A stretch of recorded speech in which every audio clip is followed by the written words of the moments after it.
Hi students, நம்ம இன்னைக்கு என்ன பார்க்க போகிறோம்னா 10th மேக்ஸில் ஒரு ஸ்கேன் காப்பி பார்க்க போகிறோம். இந்த ஸ்கேன் காப்பிலே மார்க்கு 96. அந்த 4 மார்க் ஏன் போச்சு, அவனோட 100 சென்டம் கனவு ஏன் போச்சு, அவன் பண்ண மிஸ்டேக்ஸ் என்ன, அந்த மிஸ்டேக்னால அவன் சென்டம் ஏன் போச்சு, அதெல்லாம் நம்ம தெளிவாக பார்க்க போகிறோம். அதனால் இந்த வீடியோ ஸ்கிப் பண்ணாமல் ஃபுல்லாக பாருங்கள். கிளியராக எக்ஸ்பிளைன் பண்ண போகிறேன். என்னென்ன தப்பு பண்ணால், என்னென்ன மிஸ்டேக் ஆச்சு, ஏன் இந்த பாப்பில் அந்த 4 மார்க் போச்சு, அவன் பண்ண மிஸ்டேக்ஸ் என்ன, அதை நம்ம ஏன் பண்ணாமல் இருந்தால் நம்மளுக்கு அந்த சென்டம் கனவு கண்டிப்பாக நிறைவேறும். அதனால் இந்த வீடியோ ஃபுல்லாக பாருங்கள். யாரும் இந்த வீடியோவை ஸ்கிப் பண்ணிடாதீங்க. யாரும் இந்த வீடியோ ஃபுல்லாக பாருங்கள், தெளிவாக பாருங்கள். ஃபுல் டீட்டெயில் எக்ஸ்ப்ளனேஷன் தர போகிறேன். அது மட்டும் இல்லாமல் நம்மளோட யூடியூப் சேனல், இந்த யூடியூப் சேனல் சப்ஸ்கிரைப் பண்ணிங்கன்னா இதே மாதிரி பல scan copy, answer key, questions எல்லாமே உடனே வரும். அதனால் தயவு செஞ்சு நம்ம யூடியூப் சேனலை சப்ஸ்கிரைப் பண்ணுங்கள், மிஸ் பண்ணுறாதீங்க. நம்ம யூடியூப் சேனலை சப்ஸ்கிரைப் பண்ணி வச்சுக்கோங்க. அதே மாதிரி நம்ம இன்ஸ்டாகிராம் பேஜையும் ஃபாலோ பண்ணிக்கோங்க, நம்ம வாட்ஸ்அப் சேனலையும் ஃபாலோ பண்ணி வச்சுக்கோங்க. இப்போ நம்ம இந்த பேப்பரில் பார்த்தோம்னா 96 மார்க், அதை 4 மார்க் ஏன் போச்சு, இதுதான் பெரிய கேள்வியாக இருக்கும். இப்போ நம்ம இந்த பேப்பரில் பார்த்தா நம்மளுக்கு கொடுக்குற செக்ஷன்ஸ் என்னதுன்னா 1 mark section, 2 mark section, 5 mark, அப்புறம் கடைசியாக நம்ம எழுத போகிறோம் அந்த 8 மார்க்ஸ். இதுதான் நம்ம பார்க்க போகிறோம். ஃபஸ்ட்டு அவன் இந்த பேப்பரில் அவன் என்ன ப்ரெசென்ட் பண்ணியிருக்கான், ஃபஸ்ட்டு ஜாமெண்ட்ரி. கரெக்டாக முக்கியமான விஷயம் என்னன்னா இதில் பார்ட் 4 ஜாமெண்ட்ரி பார்ட் 4ல் வரப்போகுது. அப்போ என்ன பண்ணணும், ஃபஸ்ட்டு நம்ம பார்ட் 4 எழுத போகிறோமா, பார்ட் 1ஆ, பார்ட் 2ஆ, பார்ட் 3ஆ, எல்லாமே நம்ம கிளியராக மென்ஷன் பண்ணணும். அதனால் நீங்கள் என்ன சொல்லிக்கோங்க, பார்ட் 4 கொஸ்டின் நம்பர் ஏவா பியா, ரொம்ப முக்கியம். இந்த பல பேர் இந்த தப்பு பண்ணுவீங்க, ஜாமெண்ட்ரிலாம் ஃபுல்லாக அட்டன் பண்ணிட்டு வந்தேன் ஆனால் எனக்கு இந்த சென்டம் போயிடுச்சு. சில பேர் இந்த மிஸ்டேக்கும் பண்ணுவான், ஏபி போடாத மிஸ்டேக்ஸு. அதே மாதிரி இந்த சூஸில் ஏபி போடாமல் ஆப்ஷன் தப்பாக மாற்றி போயிட்டு மார்க் போகும், கண்டிப்பாக போகும், உங்களுக்கு மார்க் கிடைக்காது. நீங்கள் ஆன்சரே கரெக்டாக இருந்தாலும் நீங்கள் ஆப்ஷன் தப்பாக போட்டிங்கன்னா அந்த ஆன்சர் தப்பு தான் மென்ஷன் பண்ணுவாங்க. அதனால கண்டிப்பாக சொல்கிறேன், கிளியராக மென்ஷன் பண்ணுங்கள், ஏவா பியா நல்லா கிளியராக எக்ஸ்பிளைன் பண்ணுங்கள், எழுதுங்க. அதே மாதிரி இல்லை 43rd பி கொஸ்டின். ஃபஸ்ட்டு இங்கே ரஃப் டயக்ராம் கொடுத்துருக்கான். ரஃப் டயக்ராமுக்கு 1 மார்க் தருவாங்க. ஆனால் ரஃப் டயக்ராம் மிஸ் பண்ணுறாதீங்க, கிளியராக வரீங்க. அவன் கொடுத்ததை ரஃபாக வரையணும், அவ்வளோதான். ஆனால் ரஃப் டயக்ராம் கிளியராக வரீங்க. Next fair diagram. ஃபேர் டயக்ராமில் இந்த கொஸ்டினுக்கு கிளியராக எக்ஸ்பிளைன் பண்ணியிருக்காங்க. இங்கே பாருங்கள், இந்த கொஸ்டினுக்கு எல்லாமே கரெக்டாக மெஷர்மெண்ட் யூஸ் பண்ணி, கரெக்டான மெஷர்மெண்ட் யூஸ் பண்ணி, கரெக்டாக 7.4 8 சென்டிமீட்டர் 3 சென்டிமீட்டர் கரெக்டாக மெஷர் பண்ணியிருக்காங்க. இதே மாதிரி போடுங்க. அப்புறம் வெரிஃபிகேஷனுக்கும் மார்க் இருக்கும், 1 மார்க் இருக்கும். அதனால் மிஸ் பண்ணுறாதீங்க. பாருங்கள், இந்த ஒரு பேஜுக்கு மட்டுமே 8 மார்க் கொடுத்துருக்காங்க, கிளியராக கொடுத்ததுனால. ஓகேவா? இப்போ இதுக்கும் இந்த கன்ஸ்ட்ரக்ஷன்றது தெளிவாக இருக்கணும். என்னன்னு நம்ம வரைஞ்சிருக்கோமோ அது தெளிவான கன்ஸ்ட்ரக்ஷன் இருக்கணும். 5 பாயிண்ட்ஸோ, 6 பாயிண்ட்ஸோ, 7 பாயிண்ட்ஸோ, 8 பாயிண்ட்ஸோ அந்த பாயிண்ட்டில் நம்ம கொடுத்த டயக்ராமை எக்ஸ்பிளைன் பண்ணியிருக்கணும். அதுதான் இந்த கன்ஸ்ட்ரக்ஷன் ரொம்ப தெளிவாக இருக்கணும். நான் திருப்பி சொல்கிறேன், கன்ஸ்ட்ரக்ஷன் தெளிவாக இருந்தால் உங்கள் மார்க்கை யாராலையும் மாற்றவே முடியாது. நெக்ஸ்ட் இப்படியே நம்ம நெக்ஸ்ட் பார்ட் போனால் பார்ட் 1ன்னு நெக்ஸ்ட் போட்டிருக்கான். ஓகேவா? பார்ட் 1ல் 1 மார்க்ஸு ஃபுல்லாக இருக்கும். 1 மார்க்ஸ் எத்தனை மார்க்ஸ் இருக்கும், 1 மார்க்ஸு 14 மார்க்ஸ். 1 மார்க்ஸ் நல்லா பாருங்கள், 14 மார்க்ஸ். 1 மார்க்ஸ் மட்டுமே 14 மார்க்ஸு. இங்கே பாருங்கள், ஃபஸ்ட்டுக்கு சி தெளிவாக போட்டிருக்கான் பாருங்கள். ஃபஸ்ட்டுக்கு சி ஆன்சர் எழுதிருக்காங்க. இதே மாதிரி தான் நம்மளும் எழுதணும். நம்ம வந்து தப்பே பண்ணிடக்கூடாது இந்த விஷயத்தில். ஃபஸ்ட் ஆப்ஷன் சினா சி தான் போடணும். ஏன்னு போட்டு நம்ம ஆன்சர் 3 எழுதினாலும் அது தப்பு தான், நம்மளுக்கு மார்க் கம்மியாயிடும். அதனால் இந்த மிஸ்டேக் பண்ணாதீங்க. 1 மார்க் செக்ஷனில் நம்ம பண்ணுற ஒரே மிஸ்டேக், பெரிய மிஸ்டேக் இது தான். இந்த மிஸ்டேக் ரிப்பீட் பண்ணவே கூடாது, இந்த மிஸ்டேக் ஆகவே கூடாது. இந்த மிஸ்டேக்கால சில பேருக்கு சென்டம் போகும். அதனால் இந்த மிஸ்டேக் யாரும் பண்ணிடாதீங்க. நம்ம 10th சென்டம் எடுத்து நம்ம மேக்ஸில் நீங்கள் கஷ்டப்பட்டு இந்த 10 மாதம் கஷ்டப்பட்டு படித்தது, இந்த ஒரு சின்ன மிஸ்டேக்லாம் இந்த சென்டம் போகக்கூடாது. அதனால நல்லா கவனித்து எழுதுங்க. ஆப்ஷனை கிளியராக போடுங்க, ஏபிசிடி எந்த ஆப்ஷன் தெளிவாக எழுதி நம்பருக்கான 1க்கு சி, நான் 1க்கு சார் தெரியாமல் நான் வந்து 2க்கு சி போட்டு மாற்றி எழுதிட்டேன், கன்ஃபியூஸ் பண்ணால் தப்பு பண்ணிடாதீங்க. கிளியராக எழுதுங்க. ரொம்ப முக்கியமான விஷயம், கிளியராக தெளிவாக எழுதுங்க. ஏ ஆப்ஷன் பி ஆப்ஷன்லாம் கேப் விட்டு நல்லா கிளியராக எழுதுங்க. நெக்ஸ்ட் நம்ம அப்படியே போகணும்னா 2 மார்க் செக்ஷன். இப்போ 2 மார்க் செக்ஷனில் பார்த்தீங்கன்னா இப்போ 15th கொஸ்டின் என்ன சொல்கிறாங்க, 15th question A cross B. சில பேர் வந்து கிவன் போட்டு எழுதுங்க, கிவன் போட்டு கரெக்டாக அது கிவன் மேலே போட்டு எழுதுங்க. ஓகேவா? இப்போ எனக்கு வந்து கிளியராக 2 மார்க்ஸ் கொடுத்து ஏ பி செப்பரேட் பண்ணி எழுதணும். 2 மார்க்ஸ் கிளியராக கொடுத்துட்டாங்க. ஓகேவா? இப்போ நெக்ஸ்ட் தான் எழுதிருக்காங்க 16th கொஸ்டினும் கிளியராக இருக்குது, 2 மார்க்ஸ் கொடுத்துட்டாங்க. FOG equal to GOF, LHS equal to RHS prove பண்ணணும். அதே மாதிரி என்ன கேட்குறாங்க, கே வேல்யூவும் கண்டுபிடிக்கணும். நம்ம கே வேல்யூயும் கரெக்டாக கண்டுபிடிச்சிட்டாங்க, ஃபுல் மார்க் போட்டாச்சு. ஓகேவா? இப்போ நெக்ஸ்ட்டு நம்ம இந்த 17th கொஸ்டினுக்கு போனோம். நல்லா பாருங்கள், 17th கொஸ்டினுக்கும் கொஸ்டின் கொடுத்துருக்கான், நம்ம என்ன கண்டுபிடின்னு கேட்டிருக்கான். கிளியராக இப்போ பாருங்கள், இதில் அவன் ஒரு சின்ன மிஸ்டேக் பண்ணியிருக்கான். அவன் பண்ண மிஸ்டேக்னால லைட்டாக ஒரு சின்ன ஸ்ட்ரைக் பண்ணி தான் இருக்கான். நானும் முக்கியமான விஷயம், பேப்பர் நான் தப்பு பண்ணிட்டு சொல்லிட்டு ரொம்ப இந்த கிறுக்கி எழுதக்கூடாது. பேப்பரில் நீட்டாக இருக்கும் ப்ரெசன்டேஷன். ஒரே ஒரு ஸ்ட்ரைக் தான். அந்த கொஸ்டின் தப்பா ஒரே ஒரு ஸ்ட்ரைக்கு. ஃபுல் கொஸ்டின் தப்புனா ஒரே ஒரு ஸ்ட்ரைக் கூட அடுத்தது எழுதணும். கிளியராக எழுதுங்க. ஃபுல்லாக அதை அடித்து ஸ்கிரிபிள் பண்ணி விடும் அசிங்கமாக எழுதாதீங்க. நீட்டாக ப்ரெசென்ட் பண்ணுங்கள். பேப்பர் ரொம்ப முக்கியம். நீங்கள் ஃபஸ்ட் வருஷம் எழுத போகிறீங்க. இதெல்லாம் சொல்ல வேண்டிய விஷயம். அதனால் தெளிவாக கவனிச்சுக்கோங்க. இங்கே பாருங்கள், ஒரே ஒரு சின்ன ஸ்ட்ரைக் தான். அப்புறம் அந்த ஆன்சர் போட்டிருக்காங்க சைடில். கரெக்டான ஆன்சர் போட்டனால ஃபுல் மார்க் கொடுத்துட்டாங்க. ஓகேவா? இங்கே பாருங்கள், A = 2, B = 5 R A = 5, B = 2 ரெண்டுமே போடலாம். அதனால் ரெண்டுமே போடுங்க. ஆர்னு போட்டு எழுதுங்க. ஏன்னா சில டைம் ஆன்சர் கீழே 2 ஆன்சர் இருந்தால் ஃபுல் மார்க் போட சொல்லியிருப்பாங்க. ஓகேவா? அதனால் நல்லா கவனிச்சுக்கோங்க. ரெண்டுமே எழுதிருங்க. மிஸ் பண்ணுறாதீங்க. ஏன் சார் நான் எழுதணும் அப்படிலாம் இல்லை, கண்டிப்பாக எழுதிருங்க. நம்ம சென்டம் கனவு போகக்கூடாது. ஓகேவா? நெக்ஸ்ட் பார்த்தா இப்போ 19th கொஸ்டின். இந்த 19th கொஸ்டினாக கேட்டிருக்கேன். ஆல்ஃபா ப்ளஸ் பீட்டாவும் ஆல்ஃபா பீட்டா வேல்யூ கேட்டிருக்கான். நம்மளுக்கு தெரியும் ஆல்ஃபா ப்ளஸ் பீட்டா வேல்யூனது -b/a. நம்ம ஈக்குவேஷனில் யூஸ் பண்ணி போடுறோம். -8 வருது. Alpha beta value -65. நம்மளுக்கு தெரியும் c/aன்றது ஆல்ஃபா பீட்டா அப்படின்றது. நெக்ஸ்ட் ஓகேவா? இது கிளியர் ஆகிடுச்சா? நெக்ஸ்ட் 22nd கொஸ்டின் பார்த்தீங்கன்னா, equation of the straight line கொடுத்துருக்கான், m கொடுத்துருக்கான். இப்போ நம்ம கண்டுபிடிக்கணும். ஓகேவா? இப்போ நம்ம ஈக்குவேஷன் கண்டுபிடிச்சாச்சு. இதுக்கும் தெளிவாக ஃபுல் மார்க் கொடுத்தாச்சு. இங்கே பாருங்கள், இது ஸ்லோப்பான formula y - y1 = m x - x1 கொடுத்துருக்காங்க. தெளிவாக கவனிச்சுக்கோங்க. இதில் மார்க்கை விட்டுறாதீங்க. ஓகேவா? நல்லா தெளிவாக கவனிச்சுக்கோங்க. நெக்ஸ்ட்டு இதே மாதிரி நெக்ஸ்ட் கொஸ்டின் கவனிங்க. 25th கொஸ்டின் என்ன கொடுத்துருக்கான், கிவன் கொடுத்தது. தெளிவாக கிவன் போட்டு எழுதுங்க. இதில் மார்க் போட்டுட்டான். சில பேர் கிவன் எதிர்பார்ப்பாங்க. அதனால் கிவன் ஒரு மென்ஷன் பண்ணிவிட்டு கொஞ்சம் கிளியராக எழுதுங்க. ஓகேவா?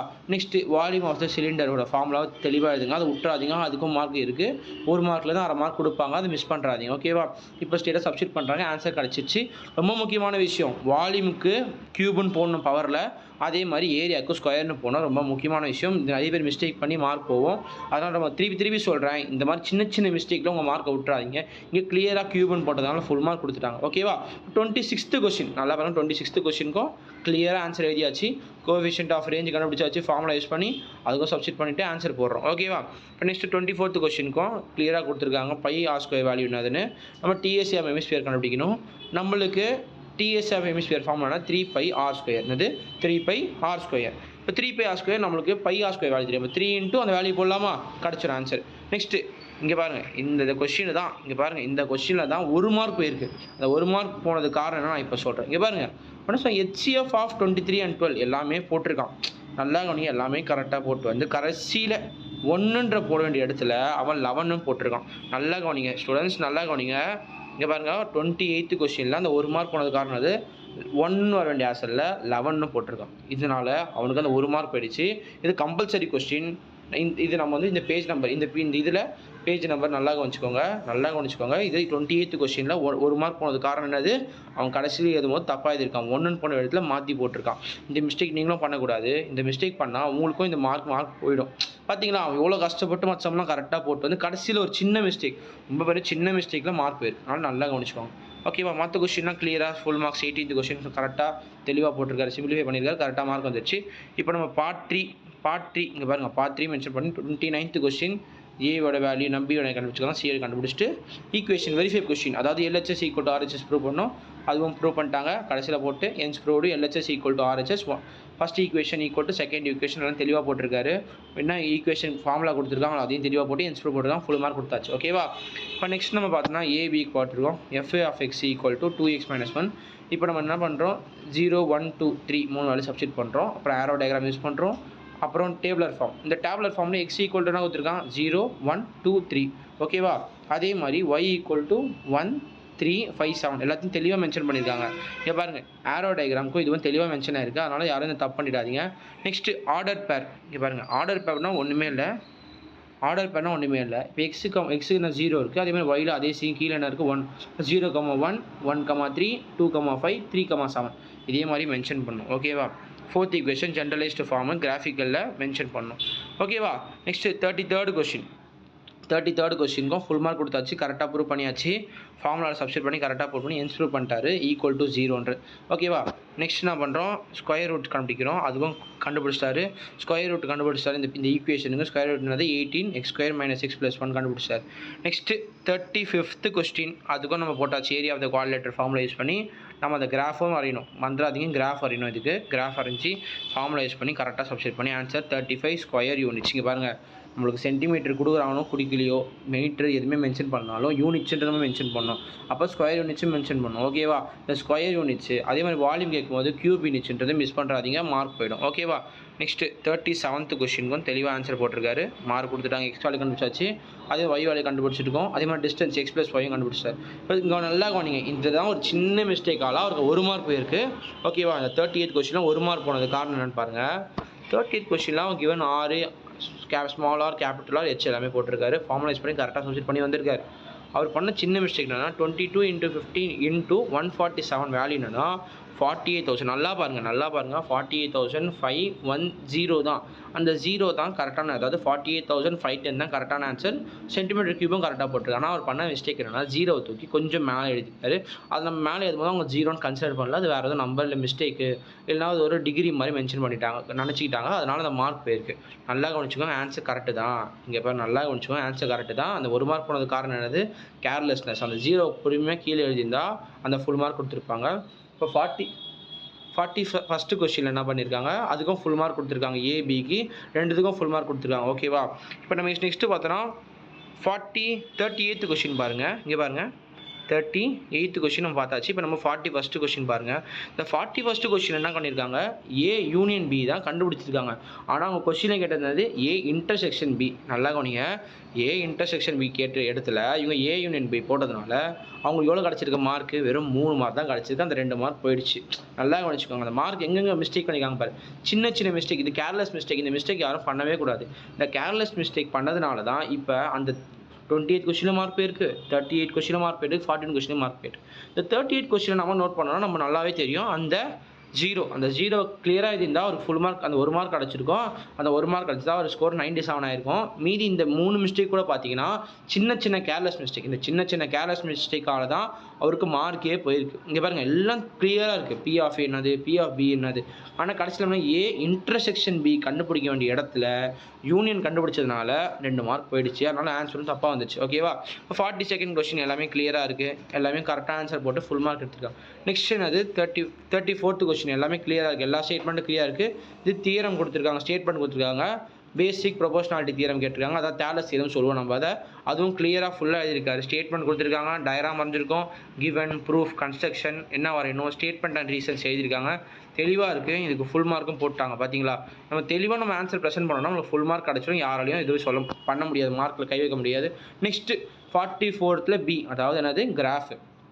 நல்லா வச்சுக்கோங்க. 44th பி, தெளிவாக பீன்றதை மென்ஷன் பண்ணிக்கலாம். கேப் விட்டு நல்லா ஸ்பேஷியஸாக மென்ஷன் பண்ணுங்கள். அப்போ தான் தெரியும் இது பியா ஏ கொஸ்டினான்னு தெளிவாக தெரியும். அதனால் நல்லா கிளியராக மென்ஷன் பண்ணுங்கள். டேபிள் போட்டிருக்காங்க, அதில் இருக்க வேரியேஷன் XY கண்டுபிடிச்சிருக்காங்க. நெக்ஸ்ட் அதில் இருக்க பாயிண்ட்ஸ் எக்ஸ் வேல்யூ என்னது, ஒய் வேல்யூ என்னதுன்னு கண்டுபிடிச்சிருக்காங்க. ஓகேவா? அப்புறம் அதில் இருக்க பாயிண்ட்ஸ் என்னென்ன பாயிண்ட்ஸ் வரும், அந்த பாயிண்ட்ஸை மென்ஷன் பண்ணிட்டாங்க. கடைசியாக கிராஃப். இந்த கிராஃப் நல்லா பாருங்கள். கிராஃபை நீங்கள் நல்லா பாருங்கள். கிராஃப் மேலே ஸ்கேல் யூஸ் பண்ணணும். இந்த ஸ்கேலுன்றது ரொம்ப இம்பார்ட்டன்ட். இந்த ஸ்கேலுக்கு 1 மார்க் போடுவாங்க. இந்த ஸ்கேலை மிஸ் பண்ணுறாதீங்க. இந்த ஸ்கேலை மிஸ் பண்ணி நம்ம அந்த மென்ஷன் பண்ணல, எக்ஸ் ஆக்சிஸ் 1 cm = 1 யூனிட்டா, 2 யூனிட்டா, 5 யூனிட்டா தான் மென்ஷன் பண்ணோம். அதுக்கு 1 மார்க் இருக்குது. அதே மாதிரி இங்கே கிராஃப் கிளியராக இருக்குது. அதனால் கிராஃபுக்கும் ஃபுல் மார்க் போட்டிருக்காங்க. ஓகே ஸ்டூடெண்ட்ஸ், நம்ம இந்த பேப்பரில் பார்த்தது கொஸ்டின் மாதிரி பாருங்கள். 3 போர்டி சொல்கிறேன். இதில் 41st கொஸ்டின் மிஸ்டேக் பண்ணியிருக்காங்க. இந்த ஏ யூனியன் பி, இந்த ஏ இன்டர்செக்ஷன் பின்றது ஏ யூனியன் பின்னு போட்டிருக்காங்க. ஓகேவா? அதே மாதிரி 38th கொஸ்டினில் அதே நீங்கள் இந்த மிஸ்டேக் பண்ணுறாதீங்க. இந்த சின்ன மிஸ்டேக்கால் மார்க் போயிருக்கு. 48,510 தான் ஆன்சர். ஆனால் அந்த கரெக்டாக எழுதியிருக்காரு. மேலே இருக்க அந்த 0 கிளியராக கீழே எழுதியிருந்தால் ஃபுல் மார்க் போட்டிருப்பாங்க. ஓகேவா? இதே மாதிரி 28th கொஸ்டினில் மிஸ்டேக் நடந்தது. இந்த மிஸ்டேக் நீங்களும் பண்ணக்கூடாது. சென்டம் எடுக்கணும்னா இந்த வீடியோ ஃபுல்லாக பார்த்துருப்பீங்க. இந்த வீடியோவில் பார்த்துதாலும் உங்களுக்கு புரிஞ்சிருக்கும் என்னென்ன மிஸ்டேக் பண்ணக்கூடாது, பேப்பர் எப்படி ப்ரெசென்ட் பண்ணணும் உங்களுக்கு ஃபுல்லாக புரிஞ்சிருக்கும். அதே மாதிரி இந்த வீடியோக்கு ஒரு லைக் போட்டு இதே மாதிரி உங்களுக்கு பல வீடியோ வேணும்னா நம்ம யூடியூப் சேனலை சப்ஸ்கிரைப் பண்ணிக்கோங்க. தேங்க்யூ.